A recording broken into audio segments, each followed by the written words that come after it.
ये है हमारा world class technology heat conveyor वाला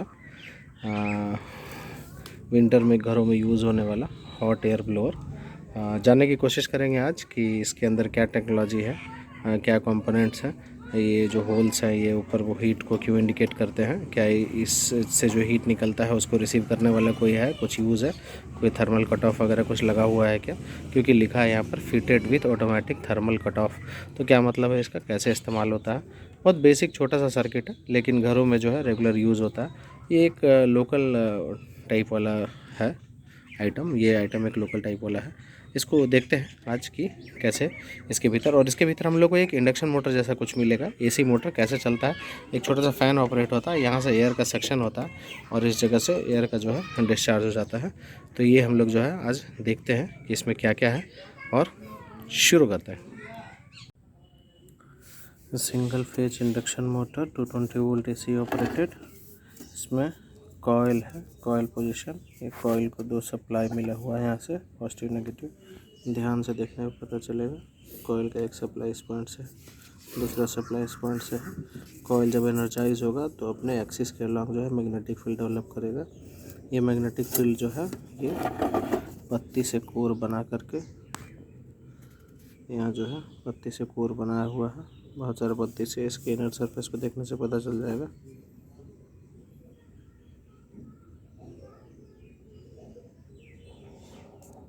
ये पॉइंट है, पत्ते से कोर बनाया हुआ है। इसी कोर से तो ऑब्वियस सी बात है कि मैग्नेटिक फील्ड जो जनरेट करेगा इसका पाथ ऐसे करके होगा। इसी पाथ के बीच में, कोर के बीच में एक कैविटी क्रिएट किया गया है स्क्यूड करके। स्क्यूड करने का पर्पस क्या होता है आप लोग बताइएगा मुझको। सेल्फ स्टार्टिंग बनाने के लिए जो होता है, और इसमें जो है रोटर का इस्तेमाल किया जाएगा। रोटर कौन सा, ये जो नॉर्मल हम लोग देखते हैं कि स्क्यू जो है कंडक्टर पे बार्स किए रहते हैं, मेटल पे ही स्क्यू किए रहते हैं। ये देखिए यहाँ पे देखने में आपको मिल रहा होगा, ऐसे करके स्क्यू कंडक्टर किया हुआ है। कंडक्टर बोल रहा है, एक्चुअली ज़्यादा जेन्युइन नहीं होगा। इंडक्शन मोटर में जब आप पढ़ेंगे तो रोटर पर जो डिज़ाइन है आप उससे कुछ रिजेंबल कर पाएंगे। एक बार इंडक्शन मोटर अगर दिक्कत लगता है आप देख लीजिए। ये बेसिकली इंडक्शन मोटर का ही रोटर है, और ये रोटर कहाँ जाएगा, यहाँ इस कैविटी में रोटर जाएगा, इस कैविटी में रोटर पूरा जाएगा। ये यहाँ पर सेट हो सके, ये जाम जा रहा है अभी क्योंकि सेट नहीं हुआ। इसके लिए अंदर में जो है एक बियरिंग यूज़ किया गया है, और एक इसके टॉप पॉइंट पर बियरिंग इस्तेमाल किया है। ये इस टॉप पॉइंट के बियरिंग और लोअर बॉटम बियरिंग को एक्सेस बनाकर ये जो सिलेंडर है वो एक यूनिफॉर्म डिस्टेंस मेंटेन करता है इस कोर से। ये कोर बेसिकली क्या है, एक मैग्नेटाइजिंग पाथ दे रहा है इस कॉइल के मैग्नेटिक फ्लक्स को। इस कॉइल के मैग्नेटिक फ्लक्स इस मैग्नेटाइजिंग पाथ से जब क्रॉस हो रहा है, और ये अल्टरनेटिंग इन नेचर है तो फ्लक्स भी अल्टरनेटिंग नेचर होगा। और इस सिलेंडर से जो रोटर है, जो सिलेंडर है, इसके थ्रू जब जो है कट करेगा मैग्नेटिक फील्ड, और इसमें जो ये स्क्यूट दिया हुआ है वेक्टर्स, उसकी वजह से एडी करंट जनरेट होंगे और वो जो है इस रोटर को एक मोशन देगा। ध्यान रखिएगा ये रोटर कम्प्लीटली मूव करता है, और इसके साथ जो ये एक्सिस लगा हुआ है ये इस रोटर के रिस्पेक्ट में मूव नहीं करता, ये फिक्स रहता है। ये रोटर कंप्लीट मूव करता है, जिसकी वजह से इसका जो है आउटर एक्सिस ही मूव करता है। ये वाला पोर्शन आउटर एक्सिस से ही मूव करेगा, उसकी वजह से। इसको जो है यहाँ सेट करते हैं। बहुत ही इजी इंस्टॉलेशन और बहुत बेसिक है। इस पॉइंट पे आया, इस पॉइंट पे इसके लिए जो है पहले से होल्स अवेलेबल होंगे, जिसके साथ ये फिक्स हो जाएगा। ये फिक्स होगा और इसके ऊपर ये जो है रोटर मूव करेगा। इसको जो है थोड़ा एडजस्ट करना पड़ेगा ताकि फ्री मूव करे। थोड़ी क्लीनिंग, थोड़ी ग्रीसिंग। और ये जो रोटर है और इसके बगल में जो स्टेटर है, मतलब जो कोर है जो कि मैग्नेटिक फ्लक्स को जनरेट कर रहा है, यहाँ पर जो है डाइपोल क्रिएट कर रहा है ये मैग्नेटिक फ्लक्स के लिए। इसके बीच में एक यूनिफॉर्म डिस्टेंस रहता है, बीच बीच में कुछ जो है स्लॉट्स कटे होते हैं।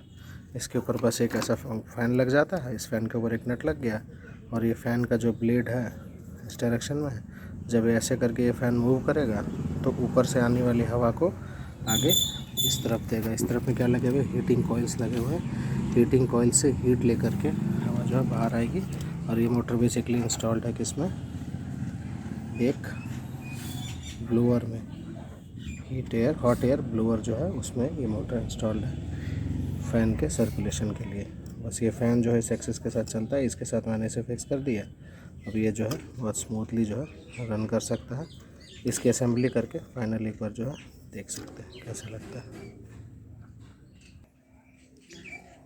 अब हमारा ये असेंबल हो गया है। असेंबल हो जाने के बाद हम लोगों ने इसको पावर अप कर लिया है। टेम्प्रेरी अरेंजमेंट से भी power single phase AC 230 volts जो है पावर टेम्प्रेरी अरेंजमेंट से दिया है। ये जो है ये एक्सिस पर पूरा फ्री आना चाहिए। अब जो है इसका डायरेक्शन जो है किस तरफ होना चाहिए, कैसे डिसाइड होगा, इन फिन्स के डायरेक्शन के आधार पर। ये जो फिन्स हैं इनके डायरेक्शन के आधार पर जब ये फिन्स ऐसे चलेंगे तो ऊपर का हवा एब्जॉर्ब करके इस तरफ फेंकेंगे। इधर क्या था, कॉइल था, पहले भी देखे थे, इस तरफ में कॉइल है। तो क्या है, एक बार इसको चालू करके देखते हैं पावर को।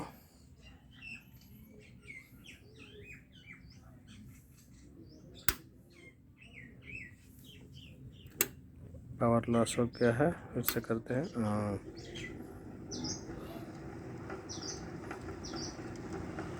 Without any vibration. थोड़ा आवाज़ है, अलाइनमेंट फिर से एडजस्ट करना होगा।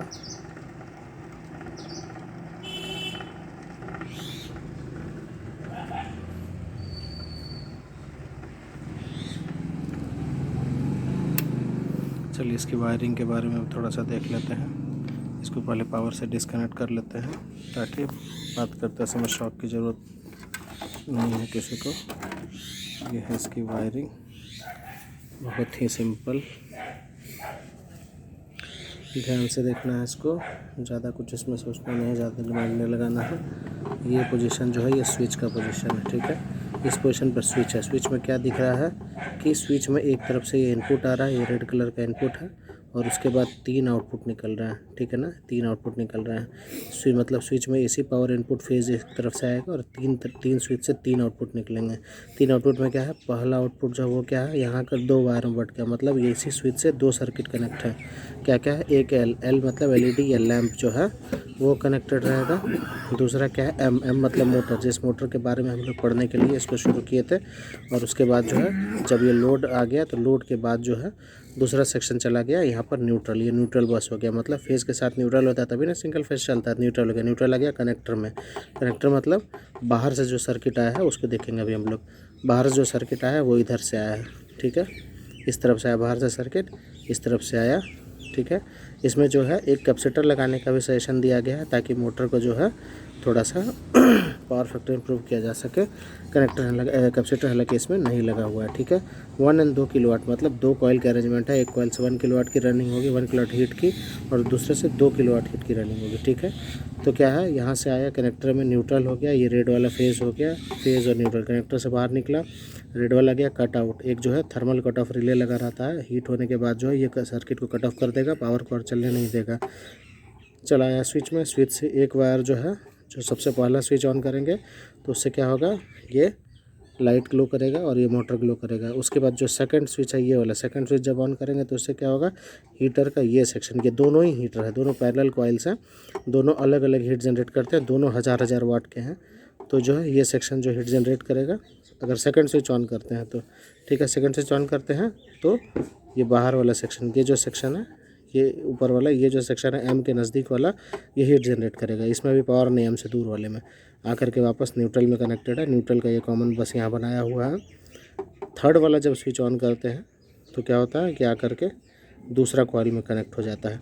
अब क्या है कि किसी भी समय सेकंड स्विच और थर्ड स्विच को इंडिपेंडेंटली चलाया जा सकता है अगर ये स्विच अलाउ कर दे। अगर ये स्विच तीनों स्विच का इंडिपेंडेंट ऑपरेशन अलाउ करता है तो किसी भी समय हम मोटर को अलग चला सकते हैं, हीटर को चला सकते हैं, दूसरे हीटर को चला सकते हैं। दूसरे को मतलब हीटर कॉइल 1 और कॉइल 2 दोनों जो 1000 के कॉइल है। अब दिक्कत क्या है, अगर मैकेनिकल इंटरलॉकिंग ना दी जाए तो क्या नतीजा होगा कि अगर किसी ने फ़ैन चलाना कोई भूल गया और जो गलती से सीधा हीटर चला दिया तो हीट का एमिशन नहीं होगा और कॉइल जो है मेल्ट कर जाएगा। तो इसलिए एक मैकेनिकल इंटरलॉक होता है कि जब भी ऑन होगा तो सबसे पहले ये जो है लाइट और फैन वाला ऑन होगा, L और M वाला ऑन होगा। उसके बाद जो है ये ऑन होगा, फर्स्ट जो है कॉइल स्विच 2 से और फिर सेकंड कॉइल स्विच 3 से। और जब भी अगर ऑफ़ करना चाहेंगे यहाँ से सीधा ऑफ़ करेंगे तो ये दोनों भी मैकेनिकली कनेक्टेड है, ये दोनों भी ऑफ़ हो जाएंगे। या फिर अगर सेंटर वाले को ऑफ़ करेंगे तो साथ में ये सेकंड वाला भी कॉइल ऑफ़ हो जाएगा। ये मैकेनिकल इंटरलॉकिंग है। इसको एक बार देख लीजिए आगे कैसे काम करता है। वार्म और हॉट दो स्पेसिफिकेशंस दिए गए हैं। ऑफ़ और कूल, कूल मतलब सिर्फ हवा चलेगी। तो एक बार इसको हम ऑन करते हैं, ऑन हो जाता है, कोई प्रॉब्लम नहीं। वार्म को ऑन करते हैं, वार्म ऑन हो जाता है, मतलब स्विच नंबर 2 ऑन हो जा रहा है। हॉट को ऑन कर रहे हैं, हॉट भी ऑन हो जा रहा है, मतलब स्विच नंबर 3 ऑन हो जा रहा है और सेकंड कॉइल भी सर्विस में आ जा रहा है। अब अगर हम चाहें कि फर्स्ट कॉइल को सर्विस में ना रखें, सेकंड हीटिंग कॉइल को सर्विस में रखें, तो क्या करेंगे, फर्स्ट कॉइल को ऑफ करेंगे, लेकिन नहीं, उससे सेकंड कॉइल भी हो गया। इसका मतलब अगर इंडिपेंडेंटली एक कॉइल को चलाना है तो हमेशा सिर्फ ये स्विच चलेगा, ये स्विच अकेला कभी नहीं चलेगा। अगर इसको अकेला चलाना चाहते हैं और इसको बंद करना चाहते हैं बीच वाले को, फर्स्ट कॉइल को, तो बंद हो जाएगा ये। अगर इसको अकेला चलाना चाहते हैं और ये ब्लोअर ही बंद करना चाह रहे हैं जो कि अंदर से हीट को निकाल रहा है, तो ये दोनों ही बंद हो जाएंगे। मतलब ये दोनों स्विच तभी ऑन होंगे जब ये ऑन होगा, ये स्विच तभी ऑन होगा जब ये ऑन होगा, और ये स्विच तभी ऑन होगा जब ये और ये दोनों ऑन होंगे।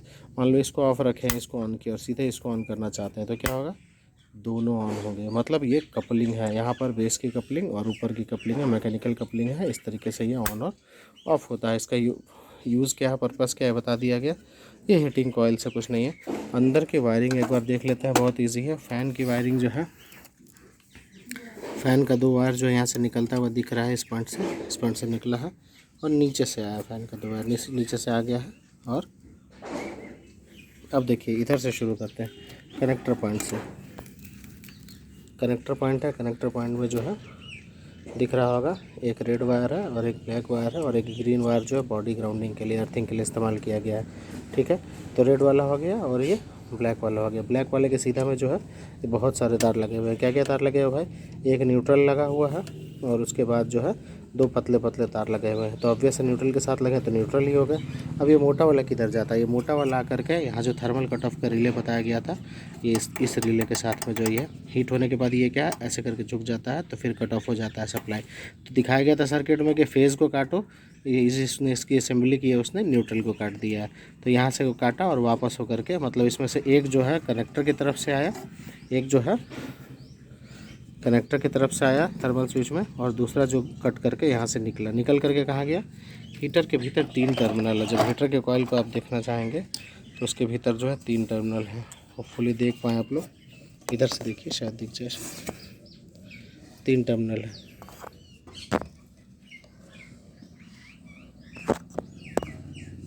तीन टर्मिनल कैसे कैसे हैं, तो यहाँ से देखिए फुल दिख जाएगा। ये लाइट वाला है, ये लाइट है। उसके भीतर क्या है, ये पूरे हीटर के कॉइल को जो है ना 3 सेगमेंट में बांटा गया है। बताता हूँ इधर से, पूरे हीटर के कॉइल को 3 सेगमेंट में बांटा गया है। यहाँ से जो है, यहाँ जो है एक टर्मिनल यहाँ पर है, एक टर्मिनल यहाँ बीच में है, दिखाता हूँ। एक टर्मिनल ये वाला पॉइंट बीच में है और एक टर्मिनल जो है इसके पीछे साइड में है। तो क्या है, हाफ सेक्शन ये है, हाफ सेक्शन ये है। बीच वाला जो वायर है वो न्यूट्रल है, ऊपर वाला जो वायर है वो फर्स्ट स्विच से आया हुआ है और नीचे वाला जो वायर है वो सेकंड स्विच से आया हुआ है। मतलब जब फर्स्ट स्विच करेंगे तो न्यूट्रल तो परमानेंटली कनेक्टेड है, किसके थ्रू, जो कट ऑफ रिले लगा हुआ है उसके थ्रू आकर के। और जब फर्स्ट स्विच से पावर देंगे तो इतने दूर का कॉइल एनर्जाइज हो जाएगा। जब सेकंड स्विच से पावर देंगे तो ये तो एनर्जाइज रहेगा ही, चूँकि सेकंड स्विच ऑन है। थर्ड स्विच जो है वो क्या होगा, न्यूट्रल, इस न्यूट्रल के रिस्पेक्ट में यहाँ फेज़ का पावर ले लेगा और यहाँ से एनर्जाइज, मतलब फेज़ पॉइंट यहाँ और यहाँ हुआ, न्यूट्रल पॉइंट सेंटर में हुआ। न्यूट्रल पॉइंट जो कट ऑफ रिले के थ्रू आया है और फेज़ पॉइंट जो है स्विच के थ्रू आए हैं। अब रह गए 2 छोटे छोटे वायर, क्या थे भाई, यहाँ पे जो न्यूट्रल के साथ आए थे। तो भाई जिसको जिसको चाहिए, तो ये दो एक न्यूट्रल तो ये चला गया हीटर के लिए, और ये 2 छोटे छोटे पतले पतले जो न्यूट्रल हैं ये चले गए किसके लिए, एक चले गए इस LED लाइट के लिए जो आगे लगी हुई है, और दूसरा चला गया इस फ़ैन के लिए। इस फ़ैन का यहाँ पर जो वायर है इसके लिए न्यूट्रल चला गया। और तब फेज़ कहाँ से गया भाई, तो फेज़ इस जगह से गया। ये फर्स्ट स्विच है, 2 पतले पतले तार लगे हुए हैं, एक चला गया LED लाइट के लिए और एक चला गया इस फ़ैन के लिए। जैसे ही फर्स्ट स्विच को ऑन करेंगे इसमें पावर चला जाएगा, सेकंड स्विच को ऑन करेंगे तो ऊपर वाले कॉइल के सेक्शन में पावर चला जाएगा। इधर जो ऊपर वाले कॉइल का हाफ सेक्शन बताया था इसमें पावर चला जाएगा। थर्ड स्विच ऑन करेंगे तो दूसरा जो हाफ सेक्शन है, मतलब 1000 किलोवाट का जो सेकंड कॉइल है उसमें चला जाएगा। और इस जो पीछे स्विच है इसको पावर कहाँ से मिल रही है, तो ये यहाँ नीचे से। तो ये तो वायर कहाँ से है, चूँकि रिले तो जो है न्यूट्रल में लगा रखा है, तो ये वायर सीधा कहाँ से आ रही है, कनेक्टर से आ रही है। बहुत इजी सिंगल फेज सर्किट है, कुछ नहीं है। घर पे चाहे तो घर पे रिपेयर कीजिए, घर पे चाहे तो घर पे असेंबली कर लीजिए, वेरी इजी।